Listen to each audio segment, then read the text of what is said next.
législative beneen débat commencé posé wu. D'abord li ma bëgg a laaj mooy le débat sur le 3e mandat. dañu gis ne le pouvoir de Macky Sall wala boog ñi bokk ci partem ak ñu koy soutenir ñoom ñoo poser ce débat. Est-ce que c'est un contexte bu ñu choisir pour poser le débat wala dañuy jàpp rek ne waxu quelque dof la yu bokk ci benn parti li ñeneen ñi ñëwut a wax ñoom ñu wax ko wala c'est bien réfléchi, le contexte est bien choisi. waaw le contexte est bien choisi xam nga normalement. man li ma jàpp mooy ñoom ci seeni calcul dañ doon xaar ba élection législative yi génn. résultats yi génn. maintenant en fonction de nombre de députés yu ñu am. waaw ñu doog a décider ndax dañuy jéem a proposer la candidature de Macky Sall ou pas. Seulement dafa am lu xew ci diggante bi. ñoom fi mu dañuy anticiper xaaratuñu élection législative yi. parce que Yewwi Askan Wi dafi woote. Concert nu mu tuddati manifestation bàyyi ko woote concert de casserole. journaux yi non ñu def ko sax mais Sénégal journaux yi jàpp ne échec la woon. échec la woon donc bu ñu ne la principale force de l'opposition def na manifestation mu échec. loolu day requinquer les gars du pouvoir. léegi ñoom ñu jàpp ne ci contexte bi nga xamante nii ñoom dañoo jàpp ne sénégalais yi tourné nañ le dos à Yewwi Askan Wi. ci contexte boobu moo baax pour ñu wax loo xamante ne nii mooy waxu 3e mandat. ce n'est pas du waxi dof ce n'est pas aussi par hasard dañu choisir très bien le contexte. automatiquement après concert de casserole bi. ñoom ñu jàpp ne sénégalais yi puisque tëgguñu. nu mu tuddati tourné nañ le dos à Ousmane Sonko ak ñoom Khalifa Sall et consort léegi ñu ne véritablement c'est le moment pour que ñuy waxtaan. ñu wax waxu 3e mandat. est-ce que faussé wuñu seen analyse bu fekkee dañoo jàpp rek ne parce que def nañ benn concert de casserole. xumb ga ca waroon am amu ci wala journaux yi traité ko nañ ko traité ñoom ñu jàpp ne. Sénégalais yi tourné nañ le dos à Yewwi Askan Wi est-ce que analyse bi faussé wul. non mais analyse bu faussé la comme analyse yu ñu fi jot a def yëpp. pratiquement xam nga déjà. ci élection avant les élections locales yi. le ku mel ni Mahmoud Saleh jege trop président de la République. waaw dem foofu ne locales yi mooy premier tour présidentiel. donc am lu mu fa théoriser ba teg. on a vu avec les locales ce qui s'est passé. donc pouvoir bi mënul wax ne dafa gagner en perdant. nu mu tuddati les plus grandes villes du Sénégal. donc boobu jekkuñu. mais tey jii nii te boo seetloo depuis dynamique gu mars ba. ba fi ñu toll nii tey. amul benn moment boo xamante ni mun nañu wax ne sentir nañu comment dire. Recul wala hésitation wala lenn loo xamante ne nii day mën a firndeel ni. Yewwi Askan Wi kat population bi dañ leen a commencé woon ginnaaw amul lenn lu koy firndeel. léegi bu ñu ñëwee ba ci concert de casserole bi. mu am nu mu demee am ñenn ñoo xamante ni jàpp nañ ne comment dire sénégalais yi. tëgguñu comme ñoom nu ñu tëggee ñu jàpp ne ñoom ci benn événement boobu rek war na leen a mën a permettre ñu def une conclusion générale. donc c'est une analyse boo xamante ni c'est biaisé. mais dans tous les cas gis nga Moustapha. oui ñu nekk Yewwi Askan Wi nu mu tuddati sénégalais yi tëgguñu casserole yeeg. tëgg nañu casserole yi loolu yëpp amu ci importance. gis nga ñii di wax nii. comment dire ay Bamba Fall nga xamante ne nii. yaakaar naa Bamba Fall nee na su Macky Sall wutiwul 3e mandat dafa trahir sénégalais yi. dafa trahir Sénégal. ay Bamba Fall ak ay Thérèse Faye xam nga ñooñu moom man dama jàpp ne seeni wax sénégalais yi joxuñu ko importance noonu. mais bu nekkee ne quelqu'un d'autre wala le président lui-même moom moo taxaw di wax ne dafa bëgg un 3e mandat. donc je pense que le débat va tourner autrement. D'accord Mame Birame maa ngi ñëw léegi parce que il faut ñu imaginer ban scénario moo nar a am bis bu le président moo ci boppam taxawee ne dafay wuti 3e mandat en attendant ñu nuyu ko dalal ko jàmm moom soxna Awa Diop Ndiaye soxna si ñu ngi lay nuyu. Moustapha maa ngi lay fay di nuyu Mame Birame ñoom DJ yu Fatou ak Rahim yëpp di nuyu ñi ñuy déglu. di jéggalu ci tardé bi. maa da nga doon wuti am xar. utuma am xar sax ndax gisaguma koppar bu ñu utee xar waaye dëkk bi daal xat na xat goo xamante ne. waaw commencé na macha xat lool. man sànq si kër góor gi laa jógee pour ñëw Walfadjri mais c'est compliqué. ah non mais diggante EMG ak Walfadjri tu fais quasi 45 minutes. c'est sûr alors Awa yaa ngi fekk ñuy waxtaane mbirum 3e mandat ak ñi nga xam ne ñoo ci jot a wax. fi ma la bëgg a déggee mooy profilu ñi Mame Birame doon tudd sànq nga xam ne ñoom man dama jàppoon ne ay dof la yuy wax seen i wax rek ñoo commencé porter le combat. ku mel ne Ngor Sy Fall ni ñu ne mooy maire Médina ak soxna Thérèse Diouf Faye ñoom ñoo taxaw ne président Macky Sall dafa wër a wuti 3e mandat ñeneen ñi dañoo wër-wërloo mais ñoom ñu duut ca baaraam tey. ñoom fi mu nekk nii seen pôle la ñuy sauver. ah oui bien sûr. parce que soo déggee nee naa leen VAR bi lay baax na fi. soo déggee VAR bi ñu defal Bamba Fall bi mu gis VAR rek war a gëm ne yàlla dinañu àtte. waaw xam bi muy wax ne su Macky di dem day fekk 7 ans du fekk action bu fekkee ne finance la prescription bi 10 ans la. du fekk prescription bi jot de ce fait dañuy bëgg mu continuer. ba prescription bi jot suy dem doog a dem comme ça ñoom ñu nokki ngelawal féex. seen bopp la ñuy couvrir ndax ku ci nekk ci ñoom ñooñu di wax am na gestion boo yore woon. war nañ koo mën a lëj mbët xool li fa nekk te man jàpp naa ne Macky Sall foofu la leen téye fi mu nekk nii ci gestion ba nga xamante ne def na fa am na ay nébuleuses yu ñu fa gis foofu la leen téye moom ñëpp dem sukk jébbalu ji su tisoolee ñu ne ko yaaram kallaa lu mu bëgg ñu defal ko foofu la ñu toll mais tey dafa am wax joo xamante ne Moustapha daf koo tënk ba pare c'était clair et net une vidéo de Macky Sall qui disait 2019 mooy si laay dugg si sama 2e mandat soo leen ma fale su ma ko defee su ma paree jeexal naa fi keneen ñëw loolu jarul polémique jarul wax moom si boppam moo ko wax donc on ne peut pas être plus royaliste que le roi peut-être nag su demee ba ci biir nguur neex loolu mu dellu si waat naan sama liggéey matagul ak te xamul ne état c'est une continuité ne Abdoulaye Wade dafa yemale woon fenn moom mu ñëw war a àggali ndax Abdoulaye Wade li mu doon wax may leen ma 3 ans ma àggali mayuñu ko lu ñu mayul Abdoulaye Wade nag naka lañ koy mayee keneen yaakaaruma ko loo xamante ne constitution moo ko tënk moom moo ko wax bu fekkee ne moom dafa jàpp ne liggéeyagul lu tax mu mën a dem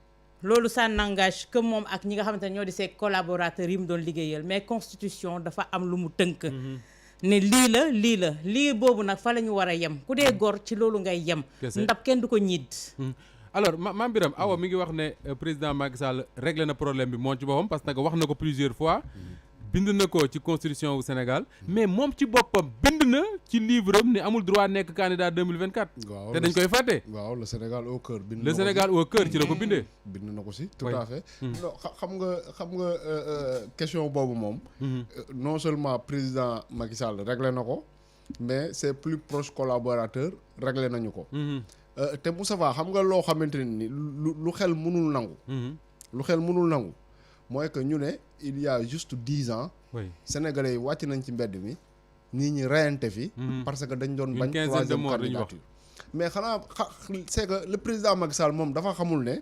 sénégalais bu ñu toogee ne tekk di ko bàyyi muy def lu ko neex di def comme ab buur am plus de pouvoir que le roi Mohamed VI c'est parce que dañoo jàpp ne 2024 dañuy abal mais bien sûr loolu lañ jàpp mais moo tax ñu ne nañ ko muñ garaawul mais yaa juste que ça bu ñu toog xam te nag nu mu turati li fi jot a xew mois de mars sax loolu moom moo ko sabablu moom moo ko bëggoon mooy manifestation yi ko fi xawoon a jëlee yooyu moom moo ko bëggoon donc soo seetloo pratiquement depuis 2012 ba 2022 bi ma lay wax boo ci génnee mars boobu Macky Sall day dérouler comme bon lui semble di def nag lu ko neex lu ko neexee di def lu ko neex xam nga temps yee passé joxe na def naa bilan am c'est 10 ans en moins de 5 minutes mun naa la ko defalaat léegi en 5 minutes te loolu noonu bu nekkee ne sénégalais yi dañ koo jàpp ñu ne pétrole bi nga xamante ni waroon nañu mën a permettre ñu génn ci nu mu turati sous développement bi ñu ne moom ak rakkam def nañ ko nu mu turati def nañ ko naka su dul noonu ñu ne la yeneen ressources yi gaz bi waaw ma ko expression boobu laa bëgg loola répété seul boo dañ ko ñu ne la ay nu mu turati ay grioom ñu ngi sàcc ay près de 1 milliard ay këram ñu ne la député am def na lii ñu ne la député am trafiqué na visa yi ñu ne la lii xam nga Moustapha avant mois de mars bi l'ancien bâtonnier du Cameroun dafa ñëw fii Sénégal mu ne xàmmeetul Sénégal ci procès Khalifa Sall bi mu ne xàmmeetul Sénégal dëkk boo xamante ni dëkku bañkat la mos a doon moom mënul comprendre président Macky Sall bu mu fi ñëwee ba léegi acte yi muy posé te sénégalais yi mel na ay xar yu yar mu ne moom mënul woon a comprendre loolu dama yaakaar ne sax Macky Sall moom moo toog tekkaarulu sénégalais yi soof ko ba mu ne xaaral ma jàpp Ousmane Sonko ñu yëngatu ndax ñu yëngatu parce que à un moment donné mënuloo woon a comprendre am na beaucoup de scandales yoo xamante ni xew na sous son régime mais sénégalais yi doonuñu ko baal Ablaye Wade doonuñu ko baal Abdou Diouf mais lan moo waral lool lan moo waral sénégalais yi jékki-jékki le régime de Macky Sall mu mel ne dañ koy pardonné lu ñu doon woon pardonné yaa ko wax de Mame Birame Abdou Diouf nii Ablaye Wade te xam nga lu gën a garaaw les fautes de Macky Sall ñoom ñoo gën a fës que photo ñeneen ñi ndax réseaux sociaux yi ñoo koy gën a amplifier parce que ñeneen ñi Abdou Diouf scandale yi ñu doon def yooyu rajo nga ko daan dégg ak yenn journaux privés yi ñu naan la détournement 15 millions très bien nangam ak mais tey jii nii Sénégal laajteel kenn koo xamante ni yëgul ne Oumar Anne jënd na kilo ñebbe 4000 waay dinaa ñëw ci mbiram léegi sax pratiquement ñëpp yëg nañ ne jënd na kilo ñebbe 4000 parce que scandale yi ngay def réseaux sociaux yi dañ koy amplifier léegi nag bu nekkee ne yow te loolu li ko gën a may le président Wade le président Macky Sall mooy ni Abdoulaye Wade taxawee parce que pratiquement de 2012 à 2015 Macky Sall amul opposition à part le PDS à part le PDS kese ñoo nekkoon opposition ñi nga xamante ni ñooy défendre tey troisième candidature bi si ñooñu la newoon ay ñoom Oumar Sarr ay ñoom Maître Malick Sall ay ñoom Karim Wade et cetera très bien ce qui fait que ñëw nañu ba 2015 boobu Sonko kenn déggu ko Khalifa Sall kenn déggu ko pratiquement ci référendum 2016 bi ci la Khalifa Sall commencé wone ne pratiquement àndatul ak le PS ak même ci élection locale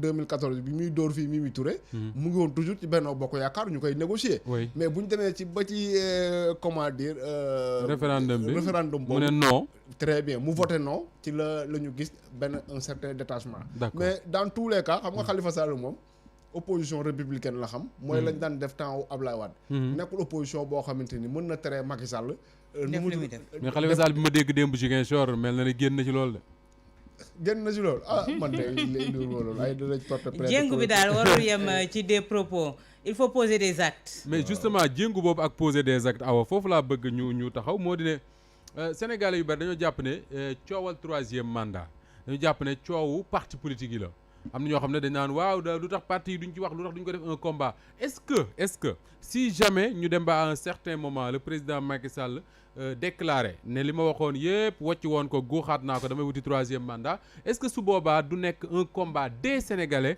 et non des Sénégalais yi ne ci parti politique yi mais duñu xaar ba caaf xam Moustapha waruñu xaar loolu su caaf xamee tiga dégge yàqu maa fet fi mu nekk xam nga daf ko wane dafa commencé wane ne fii laa bëgg jëm ak yéen ndax su amee sañ-sañu taxaw ne leen li ma commencé liggéey àggagul nga dem CEDEAO ñu ne leen nañu limiter les mandats à 2 en Afrique nga ne man bokkuma ci maa lànk nga toog ne li ma doon def kiiwatuma ko nga gis ses plus proches collaborateurs ñëpp di prôner mandat illimix loolu rek ça veut tout dire doo toog nag ba àgg si cappaandaw li ne yaa ngi doog a porter ce combat là c'est perdu d'avance c'est d'ores et déjà la ñu war a porter combat boobu parce que fii la ko waxee léegi nga commencé jël topp si ay tànkam li muy wax bu ci nekk nga koy teggi bu fekkee ne ñoom respecté ñu lu nga xamante ne moom moo di charte réew mi respecté wuñu constitution bi la bataille se fera autrement parce que tey jii wane nañu ne constitution faale wuñ ko parce que jalon yi ñu jàll yëpp dafa bëri bu ci nekk on foule du pied la constitution kon du kooku moom mooy respecter li nga xamante ne constitution et on s'achemine vers des élections législatives yoo xamante ne tey jii bu fekkee ne la majorité tàngee ci côté attendez-vous à ce que à l'Assemblée nationale ñu voté loi boo xamante ne daf koy may mu defar candidature am samp ndëndëm mais du samp ndëndëm rek yem ci day dem élection su demee élection ñoom ñoo yore nu mu tudd ñoom ñoo yore organisation élection yi c'est son ministre de l'intérieur qui l'a luñ ci mën a def ñun xamuñu parce que amuñu droit de regard amuñu contrôle même parti politique yi nga xamante ne ñoom lay jongante ses rivaux amuñu contrôle ci organisation des élections boobu ci Sénégal la après lu ko neex def te loolu su amee attendez-vous à des dérives ñu ngi wax nañu calmer atmosphère bi mais la bataille li ma waxoon keroog laay waxaat c'est différé inévitable mais ci Sénégal laa gis awa yaa ko tudd ministre de l'intérieur boo xam ne moom lañ sant mu organiser élection yi ñu ne ma ngay débaucher ay nit ca Touba mais xam nga man Moustapha keroog dama ko wax fii ñu bëri dañuy mer mais man dafa am yenn yoo xam te ne c'est par principe soo déclaré ne diw du organiser ils l'ont fait avec Abdoulaye Wade ils ont obtenu gain de cause dañu dem élection tant que amuñu une personnalité neutre bu organiser ces élections là pourquoi ñoom ñu lancer ce combat là porter ko ba pare dem ba ci cappaandaw bi laisser deux man loolu mënuma ko comprendre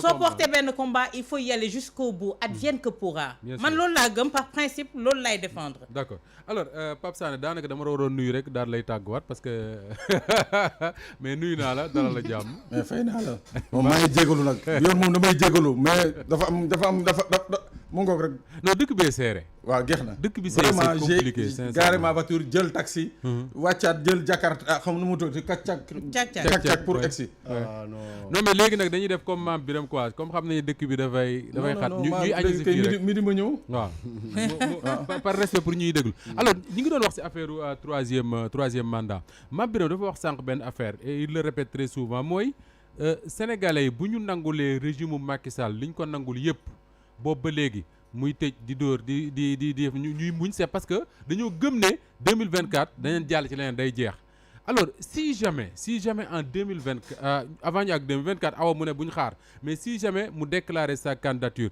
est-ce que yaakaar nga ni il va devoir faire face ci li nga xam ne moom la Ablaye Wade defoon face en 2011 wala da nga yaakaar ne sénégalais jaralatu leen ko ils vont se dire que ni bon affaire politiciens yi rek la waaw Moustapha c'est vrai que ñun ñëpp à part quelques exceptions ñii doon xam ne xalaat ni que sa waay li mu doon teg 2012 ba léegi c'était pour un troisième mandat xam nga tolloon nañu woon ay jamono mooy le décret d'application de la loi sur le référendum xam nga il a mis du temps pour jël décret d'application notamment sur li mu doon wax les clauses d'éternité mooy mandat mooy maanaam le mandat c'est-à-dire la durée du mandat boo leen fàttali ko il a mis du temps balaa moo jël ce décret d'application donc ça veut dire que c'était très bien fait et puis tamit il faut qu'on comprenne une chose au Sénégal mooy que Macky Sall il a été à bonne école c'est-à-dire fi mu jàngee ne fi mu waroon jàngee mooy chez Pa Wade Ñombar Wade mais à la différence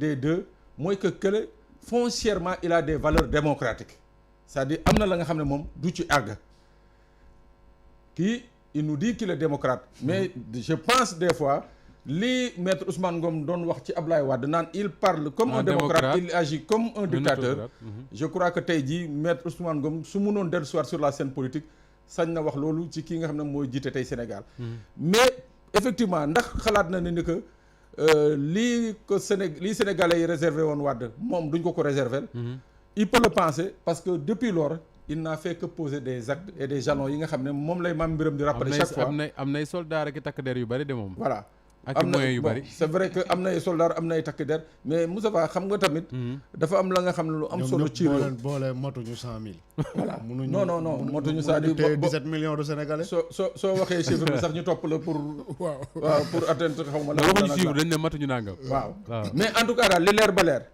mooy que lépp c'est-à-dire dans tout son plan li mu teg boobu ak léegi dafa am benn doon ba nga xam ne moom jëlu ko en compte ou bien dafa doon boobu daf ko biaisé muy ban doon mooy la donne du citoyen sénégalais Moustapha de 2012 à maintenant les Sénégalais ont tellement changé les Sénégalais sont devenus tellement exigeants gis nga am nga sa benn invité boo fi musoon invité muy fàttali ni comment Wade ñii ko faloon niñ ko daanelee mais président Macky Sall looloo koy dal parce que ñii ko faloon ñoo koy daaneel parce que ñii ko faloon en 2012 discours bi mu leen teniroon c'est ce même discours aujourd'hui que certains dans l'opposition ku mel ne Ousmane Sonko sont en train de tenir d'accord alors Mame Birame est-ce que du loolu mooy danger bi gën a mag pour le régime de Macky Sall xam nga tey Yewwi Askan Wi mën na ay combat am mais sénégalais yu bari dañuy jàpp ne combat waa Yewwi la bu ñu génn de am waa Yewwi ñooy génn Ablaye Wade également bari na bi mu nekk ci pouvoir bi ay combat yu opposition bi daan mëne contre lui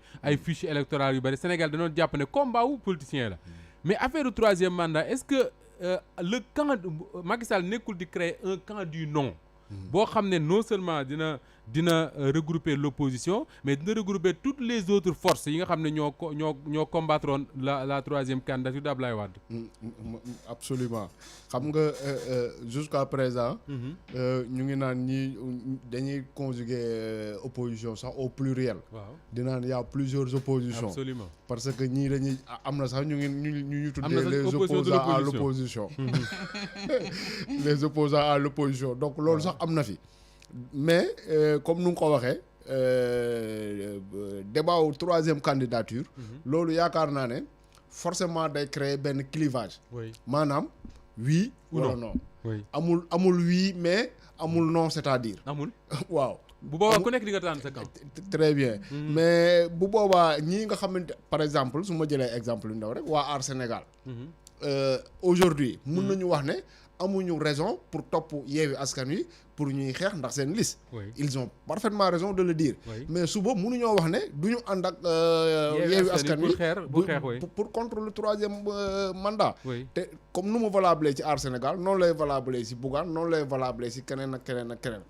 en tout cas képp koo xamante ne nii nu mu turati da nga jàpp ne Macky Sall war na xaw a am laa wax de. nu mu tudd dañ lay classé comme ses partisans. l'unité du camp du non dafa war a commencer léegi comme ni ko Awa doon évoqué sànq wala dañu war a xaar ba législative yi jàll ñu daje ci benn camp ñoom ñi nga xam ne dañu jàpp ne Macky Sall amul enfin te loolu sax amul jàpp loolu lay am amul droit wuti un troisième mandat. non mais xam nga c'est que dans tous les cas sax. Oui. man maa ngi naan instant yi nii opposition bi am na possibilité bañ a kaasal kii wala bañ a kaasal kële. mais au Sénégal y a eu ce que l'on appelle le FRTE. oui moo xam ab front boo xamante ni dañ koo créé. nekkul pour mu dem ay élection mais tout juste pour muy topp le processus électoral. nga xamante ni chaque parti da ciy am un membre. bu ñu demee ba nga xamante ni gis nañ ne fichier électoral bi. à un mois des élections amul benn opposant bu ci am accès ñu ne lii c'est une anomalie. mënuñu continuer processus bi te amuñu accès ci fichier électoral bi. Bien sûr. ñu ne tey jii nii. créé nañ benn front boo xamante ni. mais xanaa xamoo loolu moom mooy pratiquement moo ñu may acquis yi ñu am yëpp Ablaye Wade. Oui. quand on l'imposait mu désigner une personnalité neutre pour organiser les élections nekkul ne dafa toog saalam rek jékki-jékki ne war naa ko may mu damay opposition bi nit ñi ñoo waxtaan dajaloo forcé ko D'accord. en 2012 tamit en 92 quand on parle de code consensuel consensus ça veut dire que ne ñun ñëpp waxtaan nañ ci ba déggoon nañ ci donc yooyu noonu ça n'empêche en rien opposition bi ñoom ñu dajaloo pour di xeex te loolu du bokk ak dara liste yi nga xamante dañ koy yóbbu élection pour député wala ku nekk local défendre ses intérêts Très mais bien. ku am lu leen mën a réunir très bien te boo seetloo sax manque de te cadre non au boobu. troisième mandat doy na dénominateur commun. mais Moustapha manque de cadre boobu tey jii nii moom mooy tax bu waa aar waxee nga ne ñii Ousmane Sonko la ñuy gaaruwaale Oui. bu Bougane waxee nga wax la même chose nga Ousmane Sonko wax la même chose nga wax la même chose donc pour man loolu ça ne peut pas arranger ñi nga xamante ni réellement il s'oppose à la politique de Macky Sall Très bu bien. nekkee nag dañu dugg ci opposition pour tour nit ñi lëndëm moom xam naa ne loolu duñ ci dugg Mame Birame Wathie Awa liir nga tey Cheikh Oumar Anne ah Cheikh Oumar Anne liir nga ko tey déedéet liiruma ko. alors tey Alioune Tine la xëyee lu mu ko yekkul nag da koo fàtte alors Alioune Tine quand même je sais pas on peut lui reprocher beaucoup de choses mais am na lu mu tekk ci réew mi soo demee ba ne Alioune Tine Sénégal nekk ci conflit lay dundee venant d'un ministre de la République voilà. Moustapha c'est que dafa am yenn yoo xamante ne du bett kenn parce que en 2012 bi Alioune Tine nekkee seen wet di di xool lépp luy faay mu koy dénoncer di ko kii dañoo jàppoon ne ñoom la àndal oui. ànd ndox moom ci kii Alioune Tine quoi qu'on puisse dire du koo xamante ne dañuy wax ne ci société civile bi nga xamante ne tey dañ leen noot la bokk mais tey jii bu fekkee ne man Kër Ndiaye dafa génn Oui. Aminata Tall génn ñu yàq leen lu mel ni xeme sur la place publique saaga sax gën a métti liñ leen wax man kër lañ koy menacé su keneen kuñ ko def kon warul jaaxal kenn mais xam nga li may wax gis nga homme d'état aka jafe dañ ko rafle ci réew mi aka jafe te loolu depuis 2000 gis nga Diouf luñ ko mën a reprocher luñ leen mën a reprocher liggéeyu ñoog kiiwuñu mais y avait des hommes d'état oui état amoon na valeur. ils respectaient la République xamoon nañu kan moo war a nekk ministre ak kan moo dul ministre d'accord enquête de moralité bañ koy def dafa amoon solo xam ñan la ñuy tànn c'était pas question de background am diplôme yu bëri mais Diplôme daa question tekki de dara. nit ak nite lañ doon njëkk a xool d'accord te loolu moo doon gouverner mais tey ñi ñu am ils ne peuvent pas servir d'exemple Pape Sané en quelques secondes parce que waxtu jot na. waaw vite fait c'est-à-dire mais bu ñu neexee le nom rek le nom de Cheikh Oumar Anne résume ta question. mooy que moom qu'est-ce qu'il représente dans ce Sénégal. moom pour rappel il fait partie de ceux-là qui ont soutenu Wade pour le 3e mandat. Cheikh Oumar Anne ci Wade la nekkoon de. bii Macky Sall falo boobu la daw il a été l'un des premiers transhumants. xam nga kooku mooy nit ki nga xam ne ci wàllu moral waruñu ko boole sax ci ñu am moral mooy benn. ñaar Alioune Tine quand Alioune Tine menait le combat. pour la tenue des élections en 2012. moom Cheikh Oumar Anne boobu il était où. c'est-à-dire quand Alioune Tine se faisait arrêter. se faisait torturer nuitamment. Alioune Tine quand on le déportait jëlee ko Sénégal en plein processus électoral di ko yóbbu Burkina Faso xam nga les Sénégalais ne se rappellent pas de ces sacrifices là. Alioune Tine alkaati yi jàpp nañu ko fi Pape Mokhtar Pape Sané denc ko dik pendant garde à vue 3 jours xaw ma ñu déféré ko parquet le procureur a refusé de le prendre parce que il n'avait pas donné l'ordre de l'arrêter. mais arrestation boobu. oui. tey jii c'est-à-dire devoir de mémoire rek. devoir de mémoire biñ ko arrêté guddi googu. téye ko commissariat central les plus hautes autorités de ce pays de la police à l'époque. ils avaient donné l'ordre d'amener Alioune Tine au commissariat de Bel-Air. te commissariat de Bel-Air ñëpp xam nañ ne que fii à Dakar c'est un commissariat yi nga xam ne pour torturer nit rek. kii nga xam ne moom la sénégalais yi di dingat nii tey. mooy Arouna Sy. moo dem à 2h du matin bi ñu ko yëgalee moo ko dem jëli ji foofu andi ko waat. ñu ne ma Cheikh Oumar Anne AJ bu Mamadou Diop Decroix la bokk. ma wax ci ñaari baat. ku wax feeñ non bien sûr allez-y ma Birame. non li ngeen wax ni yëpp man d'accord naa xam nga Moustapha. aywa allez-y. xam nga sama réserve mooy lan. xam nga Moustapha sama réserve mooy lan. mooy que Alioune Tine. c'est un professeur d'université. waaw man mii yoroon na ma lettre moderne. waaw. moom nan la ñu mën a falee ku mel ni Cheikh Oumar Anne au ministère de l'enseignement supérieur te musul bind sax un texte pour dénoncer ça. mu toog di seetaan. très bien. mais mooy li Pape Alé Niang di wax tey jii les universitaires ñoo nërmeelu. très bien ñoom ñoo waroon na dénoncer bañ sa waaye xamul xaw la wala kasiran bañ koy fal ci ministère bu toll noonu. donc ñoom biñ ko falee. xam naa entretien moom journaliste bi ko def dina corriger ba sonn. na ma ko baal allez-y ma Birame ñu daaneel. ba dañ daanalee foofu. ca tàngaram néew na loolu vous avez été très bon ma Birame wàcc Pape Sané Awa Diop Ndiaye ñu ngi leen di gërëm baax di gërëm DJ yu mi nekkoon ci